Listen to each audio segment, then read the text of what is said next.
نحمده ونصلي على رسوله الكريم اما بعد فاعوذ بالله من الشيطان الرجيم بسم الله الرحمن الرحيم رب اشرح لي صدري ويسر لي امري واحلل عقدة من لساني يفقهوا قولي۔ کثرت سے درود پڑھنا۔ رسول اللہ صلی اللہ علیہ وسلم نے فرمایا جمعہ کے دن اور جمعہ کی رات کو کثرت سے مجھ پر درود پڑھا کرو، بس جو آدمی مجھ پر ایک دفعہ درود بھیجے گا اللہ اس پر 10 رحمتیں نازل کرے گا۔ اللہم صلی علی محمد۔ رسول اللہ صلی اللہ علیہ وسلم نے فرمایا تمہارے افضل دنوں میں سے جمعے کا دن ہے۔ اسی دن آدم علیہ السلام پیدا کیے گئے، اسی دن ان کی روح قبض کی گئی، اسی دن سور پھونکا جائے گا اور اس دن سب لوگ بے ہوش ہوں گے، اس لیے اس دن مجھ پر کثرت سے درود بھیجا کرو کیونکہ تمہارا درود مجھ پر پیش کیا جاتا ہے۔ کہتے ہیں لوگوں نے پوچھا یا رسول اللہ ہمارا درود آپ پر کس طرح پیش کیا جائے گا جبکہ آپ کا جسم بوسیدہ ہو چکا ہوگا؟ تو آپ نے فرمایا بے شک اللہ عز و جل نے انبیاء کے جسموں کو زمین پر حرام کر دیا ہے، یعنی فرشتوں کے ذریعے آپ تک درود پہنچایا جاتا ہے۔ انبیاء کے جسموں کو مٹی نہیں کھاتی، صحیح سلامت ہوتے ہیں ان کے جسم۔ سورۃ الکہف پڑھنا۔ نبی صلی اللہ علیہ وسلم نے فرمایا جو شخص جمعہ کے دن سورۃ الکہف پڑھتا ہے تو اس کے لیے دوسرے جمعے تک نور روشن رہتا ہے۔ غسل کرنا۔ ہر بالغ پر جمعہ کے لیے جانا ضروری ہے اور ہر وہ شخص جس پر جمعہ کے لیے جانا ضروری ہے اس پر غسل ہے، یعنی اس کو لازمی غسل کرنا چاہیے، اللہ ہی کہ کوئی مجبوری ہو۔ تو آپ اپنا اسکیڈول اس طرح بنائے نا کہ جیسے اگر آپ ہر روز نہاتے پھر تو کوئی مسئلہ نہیں، لیکن اگر آپ ایک دن چھوڑ کے ایک دن نہاتے ہیں تو آپ پھر اس طرح اسکیڈول کریں کہ جیسے آپ منڈے کو نہائے، پھر وینسڈے کو نہائے، پھر جمعے کو نہائے، پھر آپ سیٹرڈے سنڈے اگر نہیں بھی نہاتے پھر منڈے، تو اس طرح آپ جمعے کو مس نہیں کریں گے۔ یہ نہیں کہ جمعرات کو نہا کے جمعہ کو چھوڑ دیا یا جمعہ چھوڑ کے ہفتے کو نہائے، ایسا نہیں کرنا چاہیے۔ علماء نے غسل کے حکم کے بارے میں اختلاف کیا، بعض تو کہتے ہیں یہ واجب ہے یعنی فرض کے درجے میں ہے، اور جمہور علماء یہ کہتے ہیں کہ مستحب ہے، پسندیدہ ہے، افضل عمل ہے۔ حدیث میں آتا ہے جس نے جمعے کے دن وضو کیا اس نے اچھا کیا اور جس نے غسل کیا تو یہ افضل ہے۔ صفائی میں مبالغہ ہوتی نا، ویکلی صفائی آپ کو کرنی ہوتی ہے، یعنی جیسے ناخن وغیرہ کاٹتے ہیں یا پھر اپنے زائد بال وغیرہ اتارتے ہیں، تو یہ سب چیزیں اگر جمعے کے دن ہو تو زیادہ بہتر ہے۔ نبی صلی اللہ علیہ وسلم نے فرمایا جو شخص جمعے کے دن اچھی طرح غسل کرے، اچھی طرح سنوار کر وضو کرے، اپنے بہترین لباس میں سے پہنے، یعنی جمعے کے دن باقی دنوں کی نسبت اچھا لباس پہنے، اللہ نے اس کی قسمت میں گھر والوں کی جو خوشبو لکھی ہو وہ لگا لے، یعنی گھر میں جو بھی خوشبو ہے، پھر جمعہ پڑھنے آئے تو لغو کام نہ کرے، 2 آدمیوں کے درمیان جدائی نہ کرے، یعنی 2 لوگ بیٹھے ان کے بیچ میں گھس کے بیٹھ جائے۔ اس جمعے اور دوسرے جمعے کے درمیان کے پورے ہفتے کے گناہ معاف کر دیے جاتے ہیں۔ پھر مسواک کرنا۔ جمعے کی سنتیں بتاتے ہوئے آپ نے فرمایا اور تم پر مسواک کرنا لازم ہے۔ اچھا لباس پہننا۔ نبی صلی اللہ علیہ وسلم نے فرمایا اگر ممکن ہو تو جمعہ کے لیے اپنے کام کاج کے کپڑوں کے علاوہ 2 کپڑے اور بنا رکھنے میں کیا حرج ہے؟ اسپیشل ڈریس رکھے جو جمعے کو ہی پہن لیں۔ خوشبو لگانا، یعنی خوشبو لگائے، حدیث میں آتا ہے چاہے وہ عورت کی خوشبو سے ہو، یعنی آپ کی اپنی نہیں، بیوی کی خوشبو پڑی ہو وہی لگا لو، لیکن لگاؤ۔ تیل لگانا۔ جو شخص جمعہ کے دن غسل کرے اور جس قدر ممکن ہو پاکیزگی حاصل کرے اور اپنے تیل میں سے تیل لگائے یا اپنے گھر کی خوشبو میں سے خوشبو لگائے، پھر نکلے کہ 2 آدمیوں کے درمیان تفریق نہ کرے، جتنی مقدرہ نماز پڑھ لے اور جب امام بات کرے تو خاموش رہے۔ اس جمعے سے لے کر دوسرے جمعے تک اس کے گناہ بخش دیے جاتے ہیں۔ جمعہ کا وقت۔ سورج ڈھلتے ہی جمعہ پڑھنا۔ سورج ڈھلتے ہی جمعہ پڑھنا، اول وقت جمعہ پڑھنا، بہت لیٹ نہیں کرنا چاہیے۔ ایاس بن سلمہ بن عقبہ اپنے والد سے روایت کرتے ہیں، انہوں نے کہا کہ ہم رسول اللہ صلی اللہ علیہ وسلم کے ساتھ جمعے کی نماز پڑھ کر واپس لوٹتے تھے تو دیواروں کا سایہ اتنا نہیں ہوتا تھا کہ ان سے اپنے آپ کو سایہ مہیا کیا جا سکے، یعنی ابھی سورج بہت تھوڑا ڈھلا ہوتا تھا۔ ہاں گرمی کی شدت میں تاخیر کی اجازت ہے۔ مسجد میں داخلہ۔ مسجد کی طرف جلدی نکلنا۔ تحیت المسجد ادا کرنا۔ عمر بن دینار کہتے ہیں انہوں نے جابر رضی اللہ عنہ کو کہتے ہوئے سنا کہ ایک شخص جمعہ کے دن مسجد میں داخل ہوا اس حال میں کہ نبی صلی اللہ علیہ وسلم خطبہ دے رہے تھے، تو آپ نے فرمایا کیا تم نے نماز پڑھی؟ اس نے کہا نہیں، تو آپ نے فرمایا کھڑے ہو 2 رکعتیں پڑھو۔ اب یہ بڑا اہم مسئلہ ہے، مسجد میں داخل ہو چاہے خطبہ ہو رہا ہو 2 رکعت پڑھے بغیر نہ بیٹھو، ٹھیک ہے؟ اور یہ کیا ہے؟ دراصل تحیت المسجد، یہ جمعے کی سنتیں نہیں ہیں، یہ کیا ہے؟ تحیت المسجد ہے، اور مختصر پڑھی جائیں۔ یعنی امام جب خطبہ دے رہا ہو تو چاہیے کہ 2 رکعتیں پڑھے اور دونوں میں اختصار کرے. نماز سے قبل ہلکا بنانے کی ممانعت. مثلا آپ جلدی چلے گئے تو یہ نہیں کہ ایک گروپ بنا کے آپس میں گپ شپ شروع کر دیں، نہیں، سیدھے ہی لائنوں میں بیٹھیے. انتظار کا وقت کیسے گزاریں گے؟ نفل پڑھ کے بیٹھ گئے، ذکر اذکار کریں، قبلے کی طرف رخ کر کے لائنوں میں بیٹھے. ہلکا نہیں بنائے، بیٹھ کے خرید و فروخت نہیں کریں. تاخیر سے آنے پہ گردنیں پھلانگ کے نہ آگے جائیں. رسول اللہ صلی اللہ علیہ وسلم نے فرمایا ٹیک لگا کے مت کھاؤ. یہ عام ایک ادب بتایا، یعنی اس طرح ٹیک لگا کے نہیں کھاؤ، کھانے کے وقت سیدھے ہو جاؤ. چھنے ہوئے آٹے کی روٹی نہ کھاؤ، میدا. مسجد میں کوئی جگہ مقرر نہ کرو کہ یہ میری جگہ ہے، آپ کیوں آج یہاں کھڑی ہوگی، کہ تم اسی میں ہی نماز پڑھو. کچھ لوگ ہوتے ہیں نا آ کے مخصوص جگہ ہی پڑھتے ہیں، اگر کوئی اور وہاں ڈسٹرب ہو جاتا ہے. اور جمعہ کے دن لوگوں کی گردنیں نہ پھلانگو، ورنہ اللہ تمہیں قیامت کے دن لوگوں کے لیے پل بنا دے گا. کیونکہ بہت اذیت کی بات ہے نا، بیٹھے ہیں لوگ باقاعدہ بازو کا کندھوں پہ ہاتھ رکھ کے اس کو تنگ کر اس کو تنگ کر. تو یہ نہیں کرنا چاہیے. اگر آپ کو اٹھنا بھی پڑ گیا بیچ میں تو واپسی پہ پیچھے کھڑے ہو جائیے، اگلی لائن مل جائے گی. جی یہ تو بہت ضروری بات آپ نے کی کہ جب لوگ مسجد آئے تو پہلی صف میں بیٹھے، یعنی پہلی چھوڑ کے آخری میں بیٹھ جائیں اور پھر لوگ ان کی گردنیں پلانگتے رہیں، دوسروں کے لیے فتنہ بننا. جابر بن عبداللہ رضی اللہ عنہ سے روایت ہے کہ جمعے کے دن رسول اللہ صلی اللہ علیہ وسلم خطبہ ارشاد فرما رہے تھے کہ ایک آدمی مسجد میں داخل ہوا، وہ قریب آ کر بیٹھنے کے لیے لوگوں کے اوپر سے گزرنے لگا. رسول اللہ صلی اللہ علیہ وسلم نے فرمایا بیٹھ جاؤ، تحقیق تم نے لوگوں کو تکلیف پہنچائی اور دیر سے آئے. یہ عربی کے الفاظ بڑے خوبصورت ہیں.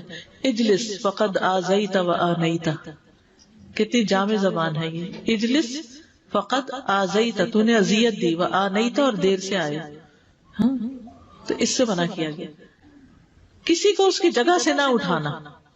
جابر رضی اللہ عنہ نبی صلی اللہ علیہ وسلم سے روایت کرتے ہیں، آپ نے فرمایا تم میں سے کوئی شخص جمعہ کے دن اپنے بھائی کو کھڑا نہ کرے کہ پھر دوسری طرف سے آ کر اس کی جگہ پہ خود بیٹھ جائے، بلکہ جو آئے وہ کہے جگہ کشادہ کرو، ہمارے لیے بھی جگہ بناؤ. یہ کہے. خطبہ جمعہ اور اس کے آداب. خطبہ جمعہ کی اہمیت. جب اذان ہو جائے تو کیا کرے انسان؟ مسجد کی طرف دوڑ پڑے. تو مسجد میں جماعت تو نہیں ہو رہی ہوگی، پہلے کیا ہو رہا ہوگا؟ خطبہ ہو رہا ہوگا. امام کے خطبے سے پہلے سلام کرنا. نبی صلی اللہ علیہ وسلم جب ممبر پر چڑھتے تو حاضرین کو السلام علیکم کہتے. امام کا کھڑے ہو کر خطبہ دینا. رسول اللہ صلی اللہ علیہ وسلم کھڑے ہو کر خطبہ دیتے، پھر بیٹھ جاتے، پھر کھڑے ہوتے اور کھڑے ہو کر خطبہ دیتے، یعنی بیچ میں تھوڑا سا بیٹھ بھی جاتے تھے.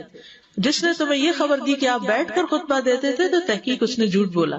بس یقیناً اللہ کی قسم میں نے آپ کے ساتھ 2000 سے زائد نمازیں پڑھی ہیں، یعنی جن میں بہت سے جمعے بھی آئے ہیں، تو ایسا کچھ نہیں. امام کو 2 خطبے دینا، یعنی کھڑے تھے پہلے، پھر ذرا بیٹھ گئے، پھر دوسری دفعہ اٹھے تو یہ 2 خطبے ہو گئے. مختصر خطبہ دینا. آپ کے خطبات چند کلمات ہوا کرتے تھے، بہت لمبی تقریریں نہیں. آپ کا خطبہ درمیانہ ہوتا تھا. نبی صلی اللہ علیہ وسلم نے فرمایا آدمی کا نماز کو لمبا کرنا اور خطبے کو مختصر کرنا اس کی سمجھداری کی علامت ہے. بس نماز لمبی کرو، خطبہ مختصر کرو، کیونکہ بعض بیان جادو جیسا اثر رکھتے ہیں، یعنی تھوڑے بھی بات کرو گے تو دل میں چلی جائے گی. نماز پہ زیادہ توجہ. نبی صلی اللہ علیہ وسلم کا خطبے میں سورۃ قاف پڑھنا. حارثہ بن نعمان کی بیٹی سے روایت ہے، کہتی ہے کہ میں نے سورۃ قاف رسول اللہ صلی اللہ علیہ وسلم سے سن کر حفظ کر لی. آپ ہر جمعے کو خطبے میں پڑھا کرتے تھے. سامعین کا امام کی طرف رخ کرنا، یعنی جمعے کے دن یہ نہیں کہ آپ کرسی لگا کے کسی اور طرف منہ کر کے بیٹھ جائیں اور جب جماعت ہو تو پھر صف میں کھڑے. نہیں، آپ صف میں بیٹھے ہو، کس طرف وہ ہو؟ قبلہ رخ ہو. امام سامنے ہی ہوگا نا قبلے کی طرف. ایک صحابی کہتے کہ جب آپ ممبر پہ چڑھتے تو ہم اپنے چہروں کے ساتھ آپ کی طرف متوجہ ہوتے، ادھر ادھر نہیں دیکھتے تھے خطبے کے دوران. امام کے قریب بیٹھنا. اللہ کے نبی صلی اللہ علیہ وسلم نے فرمایا ذکر میں حاضر ہوا کرو، یعنی خطبہ میں، اور امام کے قریب بیٹھا کرو. بے شک آدمی دور ہوتا رہتا ہے حتیٰ کہ وہ جنت میں بھی پیچھے ہی ہوگا، اگرچہ وہ اس میں داخل بھی ہو جائے. تاخیر کی اتنی مذمت ہے. خاموشی سے خطبہ سننا، یعنی بات نہیں کرنی چاہیے، کوئی اہم بات بھی نہیں پوچھنی چاہیے. ابن مسعود سے روایت ہے کہ انہوں نے ابی ابن کعب سے قرآن کی کسی آیت کے بارے میں سوال کیا جبکہ اللہ کے نبی خطبہ دے رہے تھے، تو انہوں نے اعراض کیا اور کوئی جواب نہ دیا. پھر جب آپ نے نماز پڑھائی تو ابی کہنے لگے تمہارا جمعہ ہی نہیں ہوا. تو ابن مسعود نے رسول اللہ صلی اللہ علیہ وسلم سے پوچھا تو آپ نے فرمایا ابی نے سچ کہا. کوئی بات کرنے کی اجازت نہیں، یہ کہنے کی بھی کہ چپ ہو جاؤ یہ بھی اجازت نہیں۔ عبداللہ بن مسعود کہتے کہ جب امام جمعہ کے لیے آ گیا پھر تمہارا اپنے ساتھی سے یہ کہنا کہ خاموش رہو لغویت کے لیے کافی ہے، یہ بھی لغو بات ہے۔ کوئی لغو حرکت نہ کرنا، کنکریوں سے نہ کھیلنا، فون سے نہیں کھیلنا، میسجز چیک نہیں کرنا، انگلیوں میں انگلیاں ڈال کے پٹاخے نہیں بجانا، گوٹ مار کے نہیں بیٹھنا۔ گوٹ مار کے کیسے بیٹھتے ہیں؟ گھٹنے اوپر کر کے اور یوں ایسے گھٹنوں کے گرد ہاتھ ڈال کے۔ کئی دفعہ ایسے نظر آتا ہے کہ خطبے میں لوگ اس طرح بیٹھے ہوتے ہیں کیونکہ پتہ نہیں ہے، یعنی آپ چوکڑی مار سکتے ہیں۔ آپ سب سے افضل پوزیشن تو یہ ہے کہ جیسے نماز کے اتحیات میں ہم بیٹھتے ہیں، لیکن کچھ لوگ اس طرح بیٹھ نہیں سکتے، چلے کرسی میں بیٹھ جائیں۔ اگر کرسی نہیں ہے نیچے بیٹھے ہیں تو چوکڑی مار کے بیٹھ جائیں، مگر ٹانگیں اس طرح پیٹ کے ساتھ لگا کے گھٹنوں پہ ہاتھ کو بل دے کے اس طرح نہیں بیٹھے۔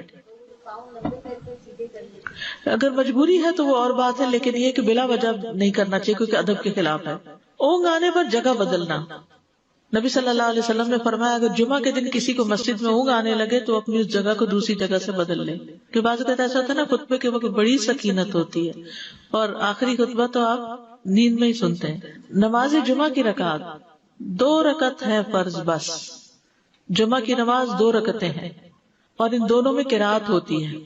نبی صلی اللہ علیہ وسلم جمعے میں سبح اسم ربک الاعلی اور هل اتاک حدیث الغاشیہ پڑھتے، کبھی جمعہ اور عید کٹھے ہو جاتے تب بھی دونوں نمازوں میں یہی سورت پڑھتے تھے، ٹھیک ہے۔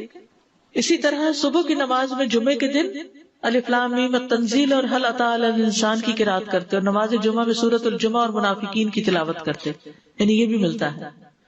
فرض کے بعد 2 رکعت پڑھنا، عبداللہ بن عمر سے روایت ہے انہوں نے رسول اللہ صلی اللہ علیہ وسلم کی نفل نماز کو بیان کیا اور کہا کہ آپ جمعے کے بعد کوئی نفل نماز نہیں پڑھتے تھے حتیٰ کہ واپس تشریف لے جاتے، پھر اپنے گھر میں 2 رکعت پڑھتے تھے۔ اب جو لوگ گھر نہیں جاتے تو پھر وہیں پر وہ پڑھ لیتے ہیں، ورنہ آپ صلی اللہ علیہ وسلم اپنی سنتیں وغیرہ گھر میں پڑھتے تھے۔